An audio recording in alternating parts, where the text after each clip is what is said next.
Привет-привет! Меня зовут Людмила, и с вами Таро в потоке. Наш сегодняшний разбор называется так. Что он сделает по отношению к вам? И его следующий шаг. И у нас с вами будет 3 позиции. Опа! На первую позицию у нас сразу 2 карты вышло.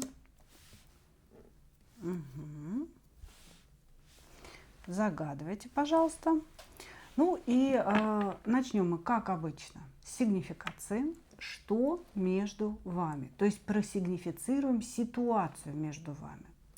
Дальше посмотрим, что человек о вас думает, что он вообще думает насчет ваших отношений.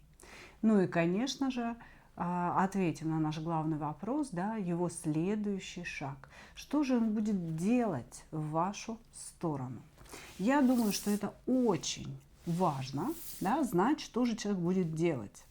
Потому что у нас есть такие персонажи, которые сидят в кустах со своими любовями, со своими желаниями, да, по много-много лет. И никогда из этих кустов не вылазят. Поэтому что человек будет делать, вот прям определяющий разбор, я считаю. Итак, единички. Что между вами? Угу. Ну, что-то уже пошло не так, как говорится. Кто-то вышел из отношений.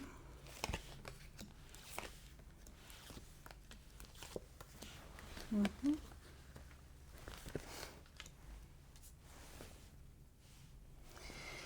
Текст. Ну, здесь семьи, треугольники, четырехугольники, или здесь семья есть у вас, или у него, но, скорее всего, проиграется, что семья есть у вас обоих, да, то есть по семье, скажем так. Вот здесь ситуация следующая, что в принципе каждая из ваших семей достаточно благополучна. И у вас есть некая видимость благополучия, и у него точно так же есть видимость благополучия. То есть на фоточках в интернете вы все улыбающиеся, любящие и такие, знаете, идеальные семьи. Вот, значит, но, как говорится, эмоций не особенно хватает ни вам, ни ему, потому что вот это вот благополучие, да, оно основано на стабильности, на совместных покупках, деньгах, детях и так далее с вашими мужьями и женами. А вот эмоций, да, ощущение себя любимой конкретно вам, да, очень сильно в вашем супружестве не хватает. Значит, как говорится, встретились 2 одиночества, дьявол у нас встал во главу угла, и вы притянулись друг к другу с этим человеком.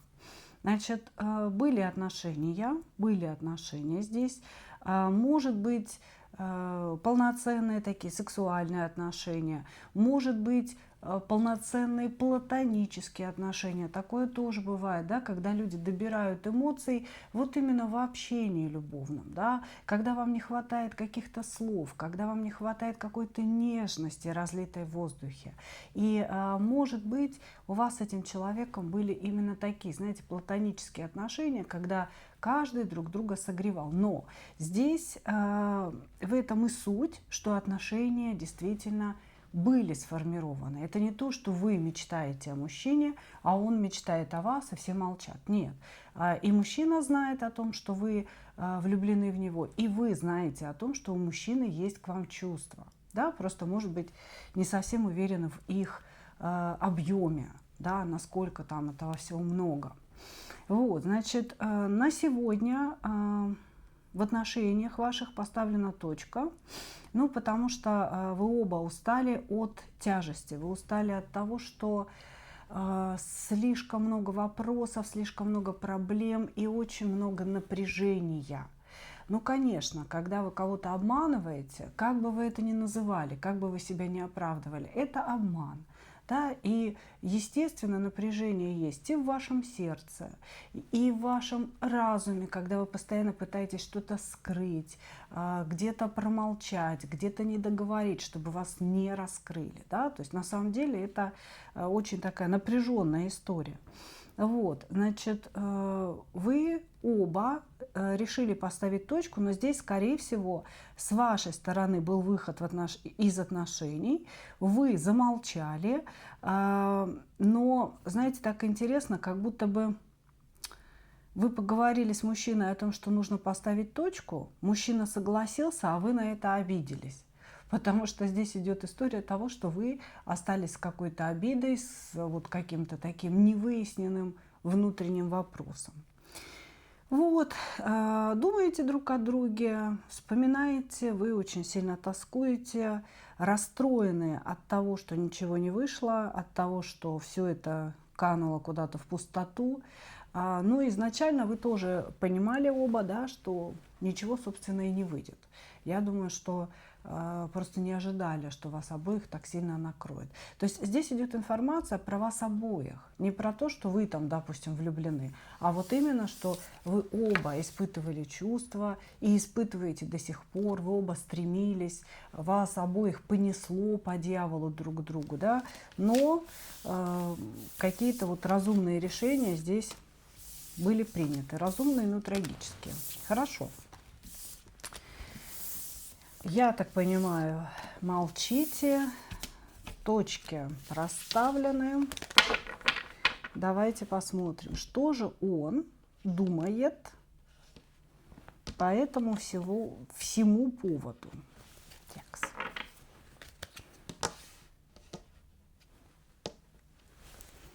Что он думает в отношении вас?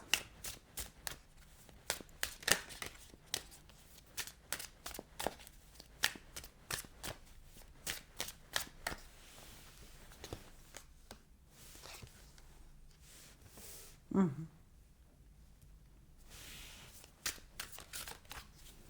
Я ушел, на этом все. Вот что он думает. Ну ладно, а вот подспудно под этим вот решением таким. Угу. И тут пошло-поехало у нас, да? Женщина, как ты могла, как могла ты предать мою такую все, Господи, карты переворачиваются даже. Любовную любовь, морковную морковь. Я же весь горю, я же весь одержим тобою, а ты, значит, женщина, ведешь себя неадекватно. Ну, значит, здесь смотрите. Сознательно мужчина делает вид, что действительно он поставил точку, ему от вас ничего не нужно. И я думаю, что вы задаетесь вопросом, как это возможно? Вот вчера он меня любил, да, вот прям слов от счастья не находил, а сегодня согласился выйти из отношений и поставить точку. На самом деле ни хрена он никуда не согласился. В сознательной сфере, то есть он сознательно себя убеждает, что я ушел и на этом точка. И я об этом думать больше не буду. Да? Вообще никогда.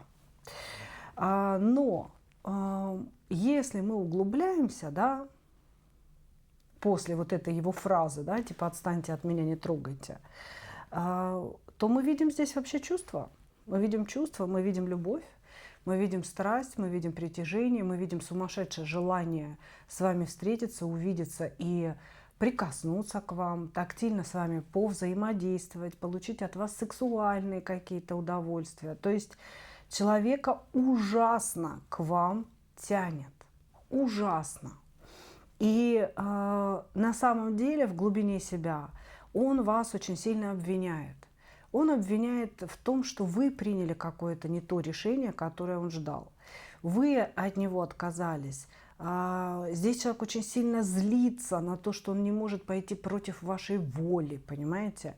Ну, может быть, знаете, вы так типа по-дружески распрощались, но он нифига здесь не по-дружески ушел. Вот, значит, мужчина злится, мужчина испытывает чувства, у него большой, если так можно сказать, ассортимент этих чувств, да, от действительно настоящей любви в вашу сторону до какого-то такого, знаете, бешенства и злости, которые уже больше похожи на ненависть. Вот. Человек не хочет ничего заканчивать из того, что я вижу. Его безумно тянет, и он обвиняет вас в том, что вы его как будто бы не подпускаете к телу, да, что вы приняли решение, которое ему не нравится. Несмотря на то, что визуально он на него согласился. И сказал: да, да, да, вы обижены на то, что он согласился, а он вообще в бешенстве от того, что вы предложили закончить. Типа, какая точка? Ты что? Да я без тебя вообще жить не могу. Вот что он думает. Он думает, что он не может без вас жить, что он только о вас и мечтает, только о вас и думает, и вы вообще не выходите у него из головы. Вот так вот. Хорошо. Ну, давайте, интересненько посмотреть, каков будет следующий шаг человека. Что он сделает в отношении вас?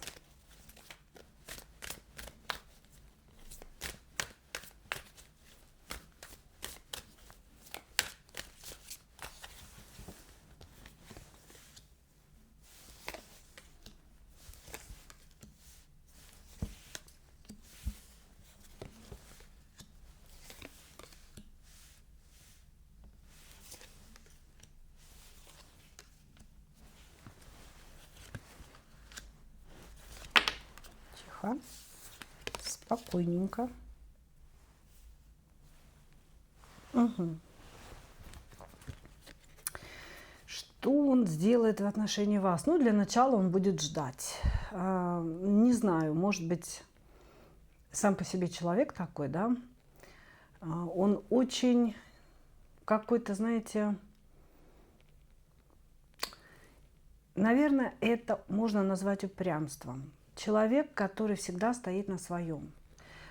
Человек, который следует принятым решениям и не поддается каким-то эмоциональным импульсам. Понимаете? То есть у него есть к вам чувство, у него есть импульс на слияние, импульс на восстановление отношений, на то, чтобы поговорить с вами. Давай дальше, я не могу без тебя. Но вот у него есть характер, да, помимо вот этих вот всех желаний, мыслей, у него есть характер, который гласит, что всю свою жизнь он следует принятым решениям. Неважно, как ему плохо, больно и куда его там манит и тянет. Понимаете? То есть, если я принял решение, если я дал слово, что я больше тебе никогда не напишу, я тебе никогда не напишу. Ну, с моей точки зрения, да, вот эти вот вещи, они не всегда хороши. То есть это хорошо в бизнесе, да, человек дал слово, человек его выполнил. А вот в отношениях надо следовать все равно своему сердцу. И сердцу, и разуму, безусловно, да, потому что вот с такими переживаниями и упрямством, да, в том, что я следую своему решению, можно прожить всю жизнь и всю жизнь чувствовать себя глобально несчастливым человеком. В любви нужно быть очень гибким, очень гибким. Здесь человек не хочет быть гибким, поэтому он не собирается пока делать какие-то шаги в вашу сторону. Он сидит со своими переживаниями, очень сильно переживает, но он себя держит в руках, он себя очень контролирует. С позиции того, это она приняла решение, значит, я не имею права его нарушить. Я ей, скорее всего, не нужен. Вот так. То есть у него одна часть сердца верит в то, что вы его должны любить, потому что, ну а как, да, раз любили. А другая часть сердца говорит, она приняла решение, я против ее решения не пойду. Вот, значит, еще тут интересный такой идет поворот. Как будто бы он ждет, чтобы вы развелись. То есть он говорит, вот если она разведется, если я узнаю о том, что она развелась, я начну действовать как колесничий. То есть я начну ее, ну, действительно очень быстро, стремительно добиваться. Может быть, здесь вообще вопрос стал именно в вашем разводе, да, вы отказались это делать, и человек ушел в такую вот тишину, типа, ну все, тогда все, конец. Вот. А у него серьезное намерение к вам, понимаете, только интересно, он как-то говорит так, если она разведется, я буду действовать как колесничий. И я снова ее буду любить, мы снова будем вместе, мы будем, значит, вот в этой любви находиться, но... Обратите внимание, да, он не говорит о том, что он готов на вас жениться. Вот если бы здесь было «я жду, когда она разведется, для того, чтобы действовать и для того, чтобы предложить ей руку и сердце», ну, то есть я тоже разведусь, но здесь этого нет. Да? Если бы здесь было так, это была бы какая-то вот прям лайтовая глубинная история. Но нет, я буду действовать, мы будем любить друг друга. Вот так. Как-то без пентакликов будем любить. Короче говоря, девчонки, пока товарищ не собирается действовать, он очень сильно переживает, он ждет каких-то ваших действий, ваших подтверждений, ну типа того, что вы должны развестись, ему об этом сообщить. Позвонить, сказать: слушай, Саш, я развелась с мужем, и поэтому теперь вот моя квартира ждет только тебя. Мы можем не прятаться, приходи ко мне. И он будет к вам приходить, и он не будет прятаться, да, но он будет также приходить к вам на пару часов, а потом возвращаться к себе домой. Но вот с этой позиции он здесь размышляет. Просто какие-то вещи он не хочет себе озвучивать, понимаете? Но у нас-то с вами, да, телепередача именно на эту тему. Озвучить все то, что скрыто внутри человека, чтобы вы понимали, куда вам идти, а куда вам не идти. Чтобы вы не делали каких-то резких телодвижений в своем браке. Благодарю вас. Двигаемся дальше, мои дорогие.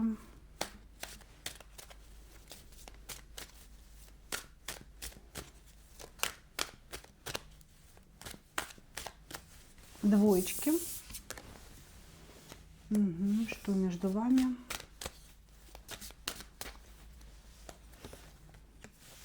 Угу. Прям какая-то классика жанра. А чё сегодня все какие-то несчастные пришли?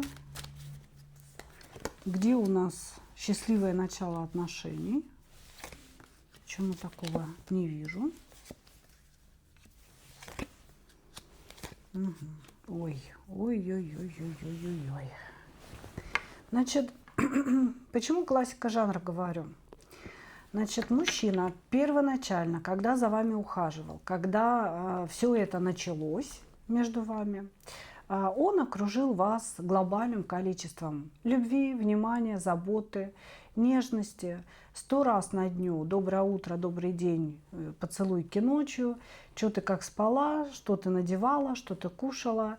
Вот эта вот вся история была. Вы очень сильно расслабились и быстро в этого человека влюбились. Влюбились так, что сами даже не заметили, как это произошло. То есть, что случилось, что послужило поводом к этой влюбленности. Вот. Значит, дальше мужчина по неизвестным вам причинам прекратил свою любовную бомбардировку. Он вас к ней приучил, вы полностью расслабились, и дальше все закончилось. Начался игнор. Может быть, он сказал, что ему надо уехать. Может быть, вообще ничего не сказал, просто замолчал. Начался игнор. То есть вы ему пишете, он не отвечает, не читает или читает, но не пишет. Да? Он никак не звонит, никак не проявляет себя. И если вы все-таки до него дозваниваетесь, да, тут по-разному, конечно, у всех будет, он может отвечать очень холодно, но с позиции «нет, ничего не случилось», «нет, все нормально». Вы ему говорите «давай встретимся», он говорит «я сейчас не могу, я в командировке, я там занят на неопределенное время». То есть вы вдруг очень резко почувствовали охлаждение со стороны этого мужчины. Здесь, может быть, был скандал. То есть вы могли после вот такого его поведения, не понимая вообще, что происходит, что вы сделали не так, устроить ему скандал. То есть выяснение отношений. И там действительно вы могли послушать какие-то оскорбительные вещи в свою сторону. Или же, допустим, он молчал, ничего не говорил. Ну, короче говоря, здесь было что-то такое очень неприятное для вас. И у вас конкретно осталось состояние обиды и горя от того, что вы не понимаете, что произошло.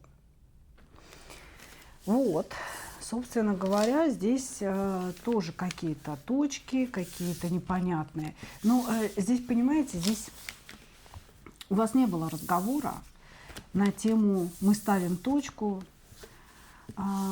и больше никогда не увидимся». У вас как будто бы реально мужчина просто слился.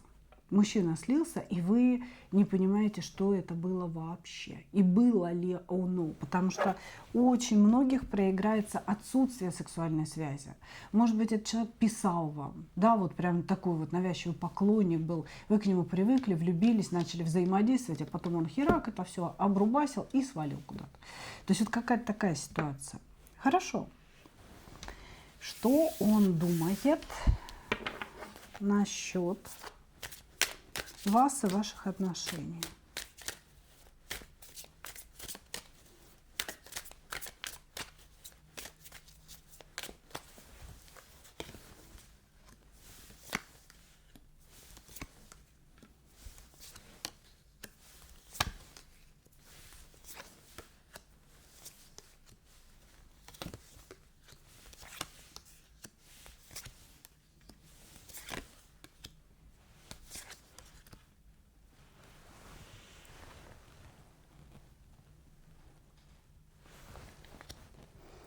Первое. Он действительно думает об этом. То есть здесь сразу же первая карта, его размышления, что дают говорить сегодня, его размышления на тему, ну, в какой момент все пошло не так. Но знаете, тут вы растеряны от его ухода, и такое ощущение, что он тоже растерян. Я не могу сказать, что все его поведение было спланировано. Понимаете? То есть бывают такие абьюзеры, которые приходят, и вот им намеренно хочется унизить женщину, посмотреть, как она будет бегать, ну, там, насладиться какими-то изощренными эмоциональными пытками. Вот. А здесь нет. Он думает, в какой момент все пошло не так. Здесь ситуация следующая. Мужчина моложе вас, его показывают достаточно молодым относительно вас. Или он чувствует себя рядом с вами мальчиком. Знаете, по уровню зрелости, интеллекта, понимаете? То есть он может быть и старше вас, он может быть и одного возраста с вами, но он чувствует себя каким-то недоделанным. Вы слишком умные, вы слишком красивые, вы мудрая, вы принимаете какие-то осознанные решения, а он все время думает, как у нее это получается. Но почему я так не могу? Понимаете, то есть здесь человек вот в каком-то таком состоянии рядом с вами. Или же он действительно очень сильно моложе вас, Господи, как будто разучилась по-русски разговаривать. Значит, человек значительно моложе вас, и он просто не понимает, как у вас получается так жить. Откуда вы знаете, как надо? Откуда вы вот знаете, что он где-то не прав, что его где-то обманывают и так далее? В этом сквозит, конечно же, такое, знаете, преклонение перед вашей мудростью и умом, но человек здесь себя чувствует неловко. Он себя не чувствует мужиком рядом с вами. Он как будто бы все время, знаете, какой-то ученик с тетрадкой, который записывает за вами, что делать, что не делать, что вообще надо думать, что не надо думать, понимаете? То есть и он все время какой-то недоделыш, вот какой-то недоделыш. И он в данный момент думает, первое, об этом, то есть он осознает свои ощущения рядом с вами. И эти ощущения ему не нравятся, он как будто бы говорит, да сколько можно? Да сколько можно постоянно за ней бежать, постоянно ее уговаривать, постоянно ее слушаться. Она все время упрекает, что я что-то не то делаю. Она все время говорит мне, что я какой-то дурачок. Ну, то есть вот ему кажется, что вы ему это все время тыкаете. Ты дурачок, ты дурачок, ты вот это не так сделал, ты вот это не так сделал. Вот. И поэтому человек как будто бы начал осознавать, что вы не та женщина, которую он себе нарисовал в голове. То есть первоначально он видел вас прекрасной, мягкой, кубковой королевой, очень сексуальной, как жезловая королева, но при этом такой, знаете, вот понимающей, принимающей стороной. А сейчас он понимает, что вы как будто бы сами по себе, вы мечевая, вы умны, вы принимаете жесткие решения, вы выполняете эти решения, несмотря ни на что. И вот он вот прям, знаете, как будто бы думает, блин, как я ошибся. Я думал, что она, ну вот как-то будет не то чтобы дополнять меня, а скорее будет заботиться обо мне, как мама. Да, будет мягкая, будет нежная, такая вся с поцелуями, да, вот вся такая маленькая девочка, ну и при этом мудрая, ведущая такая, помогающая мужчине повзрослеть, скажем так, да. А она оказалась жесткой женщиной, которая выбирает только себя и ведет себя только так, как ей выгодно. Понимаете? То есть он вдруг осознал вот такую вашу суть. Я думаю, девчонки, вот вообще вас полностью поддерживаю, а вы просто здесь сказали ему, что вы не мама, что сисю давать вы не намерены, и мужчина, он должен дополнять женщину и вносить какой-то вклад в отношения, а нифига не вот это вот, знаете, вечно с собачьими глазками бежать и ни хрена не давать. Тут однозначно мужчина не собирался вкладываться в отношения, он собирался, вот он кого-то от вас ждал вот помощи. Понимаете? Да, он эмоциональный, да, он влюбчивый очень. И вот он весь такой мягкий. Но по сути он ждал себе в вашем лице даже не маму, а папу, который будет его оберегать, учить и вот куда-то вести. Ну вот как-то так, понимаете? И вот он думает о том, как сильно он ошибся, какая вы оказались вся жесткая, выбирающая себя, женщина, которая живет только так, как удобно ей. Вот, он так вот, знаете, удивлен, ошарашен человек. Хорошо. Что он сделает в отношении вас? Какие шаги он предпримет?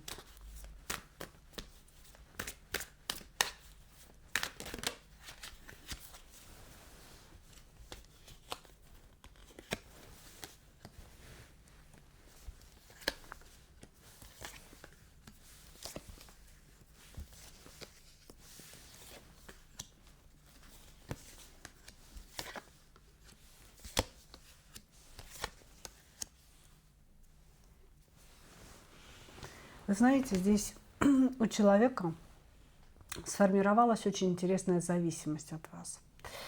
Он понимает, что вы жесткая женщина.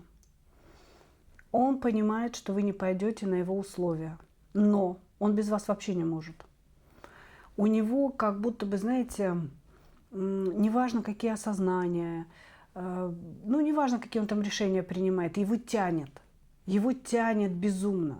Рядом с вами спокойно, рядом с вами безопасно. Вы вот правда как будто бы, знаете, мудрец, учитель, взрослый человек рядом с маленьким ребенком, понимаете? И здесь человек будет делать шаги по восстановлению ваших отношений. Но тут очень важно вам не повестись на очередной приступ вот этого вот лавбомбинга. Понимаете, любовной бомбардировки. Мужчина вот этот, он не умеет по-другому. То есть для него отношения всегда строятся вот в таком формате. Он женщину окружает любовью, потом он начинает брать. Да? То есть она должна вроде как отдавать ему эту любовь уже сторицей. И так как у вас вот этот первый этап, да, вот он вас окружил, потом разочаровался в вас, отошел в сторону, этот этап пройден, то следующий этап его действий в вашу сторону, он будет начинаться с того же самого.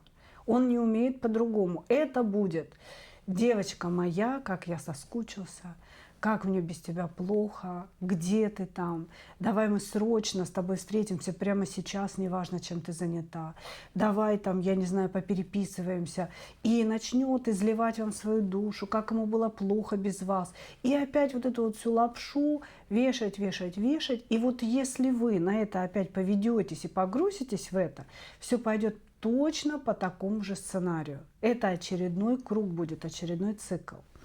Вот, значит, здесь человек, закончится цикл этот башни блокировками какими-то. Он здесь, кстати, ведет себя как девчонка. То есть он прям с психов может даже заблокировать. Потом разблокировать, опять появился, я тебя люблю, прости меня, пожалуйста.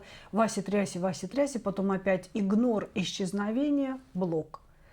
Ну, такой человечек такой, понимаете, у вас. Вот, значит, будет делать шаг, разблокирует вас, если вы заблокированы, появится из ниоткуда в ночи, со своей любовью, болью. Женщина, ты причинила мне боль, но я так тебя сильно люблю, я вот опять появился, давай чего-нибудь там где-то. Вот. Ну, короче говоря, здесь будет следующий этап, и только от вас зависит, как он будет проходить. Значит, вы должны для себя сделать вывод из всего, что уже было, да, и понять, вам это нужно или вам это не нужно, что вы хотите от этого человека. Если вы готовы его доращивать, быть ему мамой, папой, учителем по жизни, ну, как говорится, welcome, да, как бы он как раз за этим и идет.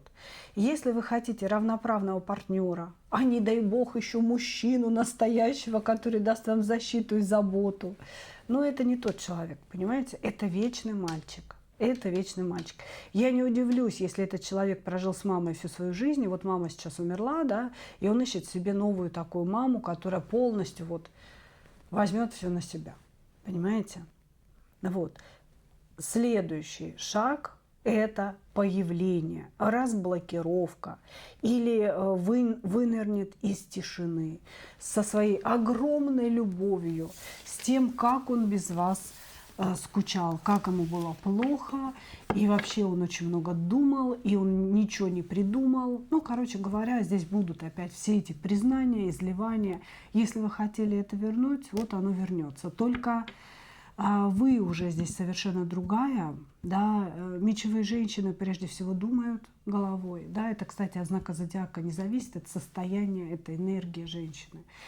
Он уже дал вам поводы задуматься, и поэтому я не думаю, что вы будете здесь так восторжены от его вот этих всех, знаете, изливаний любовных.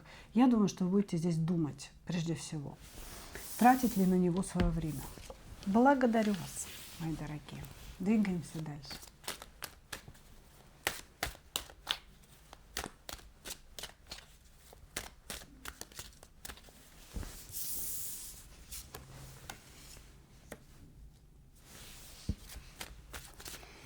Троечки, что между вами? Не видите возможности строить свои отношения. Как будто бы, что дальше, не знаете, что дальше.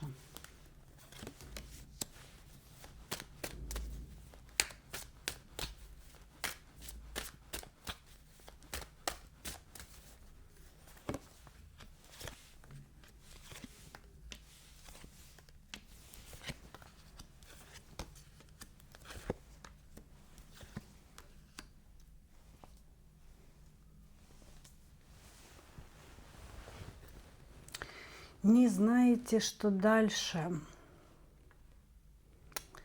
Короче говоря, опять здесь у меня замужние девчонки или императрицу можно еще трактовать как женщину, имеющую детей. Да? То есть как бы не обязательно вы замужем, но то, что у вас есть дети, у вас есть обязательства, это однозначно. Значит, здесь вы с мужчиной дошли до какой-то черты определенной. То есть у вас вот были отношения, были вроде как даже, ну кто-то мог жить вместе, вряд ли брак, хотя я не исключаю, да, но ощущение, что все было неплохо. Все было неплохо, но мужчина не делал выбор в вашу сторону. То есть не было каких-то предложений. Может быть, вы ему предложили съехаться, а он говорит, давай подождем. Или вы уже живете вместе, вы сказали, может быть, ты женишься на мне, да, официально как-то это все зафиксируем. Он сказал, ой, ну давай подождем, да, как бы зачем нам это нужно и так далее. Здесь, понимаете, при всей видимости того, что между вами все хорошо, нет перехода на новый уровень отношений. Нет какого-то, знаете, какой-то вашей уверенности в этом человеке и в том, что он вас выбирает. У вас создается ощущение, что вы у него временный какой-то аэродром, да, такое временное пристанище, и он ищет себе кого-то лучше. То есть у вас подспудно есть такое ощущение. Вот, значит, вы дошли до этой черты с мужчиной и остановились на этой черте. Почему? Потому что вы себя чувствуете в отношениях, вы себя чувствуете связанной этим человеком, вы не позволяете себе встречаться с кем-то другим, искать тоже что-то лучшее для себя, да? А мужчина ведет себя очень странно, он ведет себя свободно.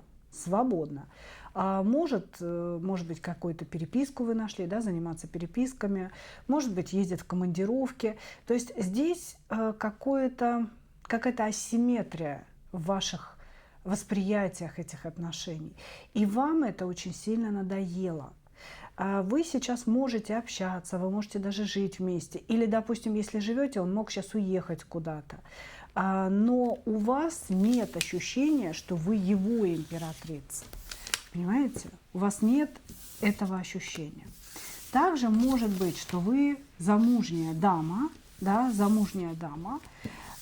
которая имеет вот такого любовника, да, и вы тоже все время чувствуете себя немножко использованной. Ну, несмотря на то, что как бы, если вы имеете мужа, имеете любовника, тут скорее вы всех используете, да, тем не менее у вас вот это ощущение, что надо делать какие-то шаги, надо куда-то переходить, уже все назрело, но выхода нет. Но мы никуда не переходим, он ничего не предлагает, он очень инертно ко всему относится. Давай подождем, перенесем, не сегодня, а когда-то там. Хорошо, давайте посмотрим, что он вообще думает по этому поводу всему.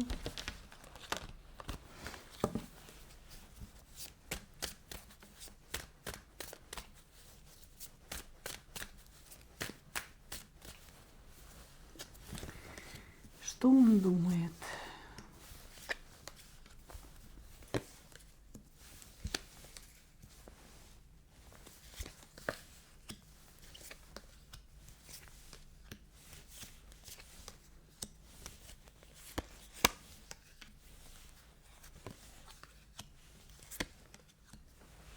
Знаете, что он думает?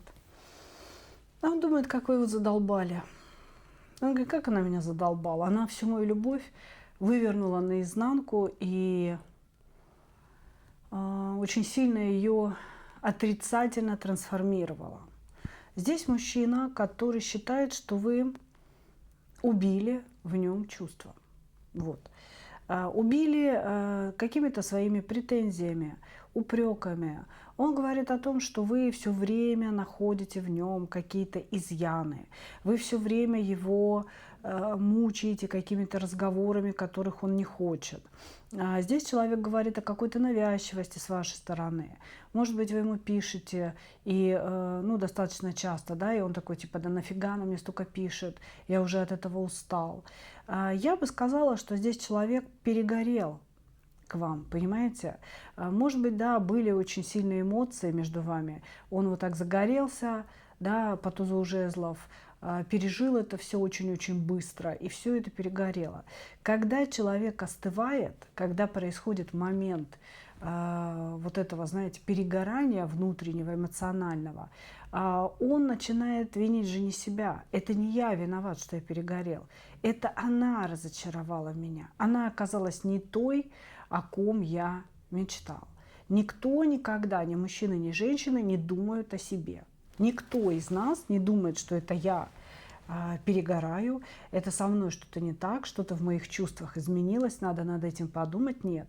Все всегда ищут изъяны в партнере. Вот он то же самое и делает с вами.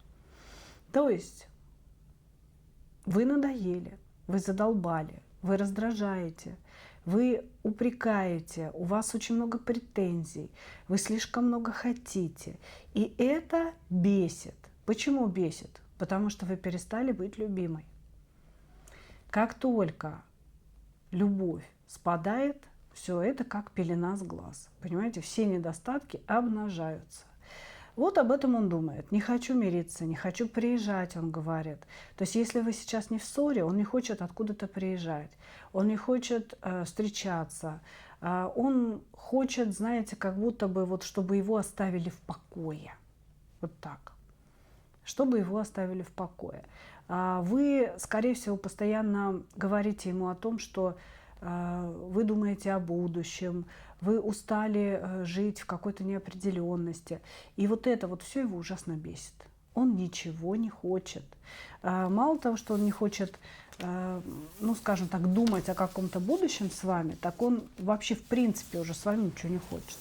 Здесь человек зол, он не может найти в себе силы для того, чтобы с вами откровенно поговорить, сказать вам, что уже все внутри, все холодно, да, как бы, и отпусти меня, пожалуйста, я пойду. Не может он найти эти силы, он сейчас всеми силами будет делать так, чтобы вы ушли сами, для того, чтобы снять с себя вот этот груз чувства вины. Хорошо, его действия. Что он будет делать по отношению к вам?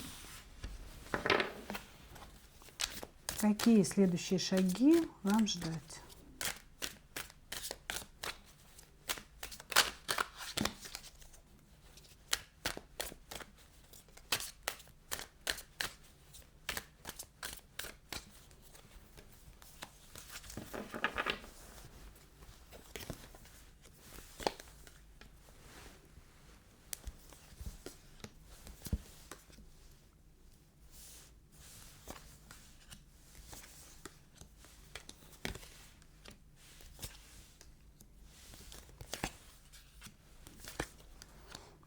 На самом деле, я в принципе не исключаю того, что у этого мужчины есть еще кто-то, и что он уже навострил свои своих коней куда-то в сторону другой женщины. У него есть сексуальный интерес к кому-то другому, кроме вас. И как бы поэтому в отношении вас здесь будет абсолютно инертная позиция. Он в состоянии ожидания, когда вы за него примете какое-либо решение. И он говорит, я не собираюсь делать никаких шагов. Сейчас вот он делает какие-то шаги, ну, явно не к вам, а к какой-то другой женщине. Я не скажу, что он прям уже влюблен, но у него есть какая-то сексуальная заинтересованность в другой женщине. Там еще ничего не было, вот он просто начинает как-то возгораться. Значит, и здесь в отношении вас, вот понимаете, он хочет уйти. Он хочет уйти, но он хочет сделать это так, как будто бы я не принимал этого решения, ты сама все испортила, ты сама приняла решение, и поэтому неси это все на себе. Тебе не за что меня здесь, не в чем меня винить, да, не за что меня упрекать, поэтому давай мы расстанемся тихо, мирно, да, ты сама все сделала так.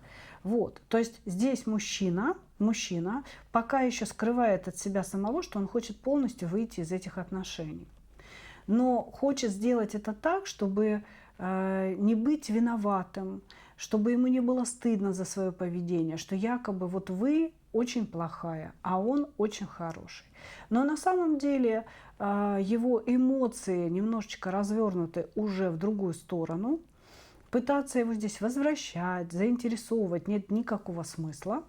Здесь ваши отношения могут превратиться в такой, знаете, вялотекущий, очень болезненный псевдороман, где вы сидите, ждете, вы что-то там себя накручиваете, обижаетесь, оправдываете его бесконечно, а он живет именно так, как ему нравится. И периодически может к вам заходить, забегать для удовлетворения своего эго. Да? Вот все меня любят, я такой весь распрекрасный подарок судьбы.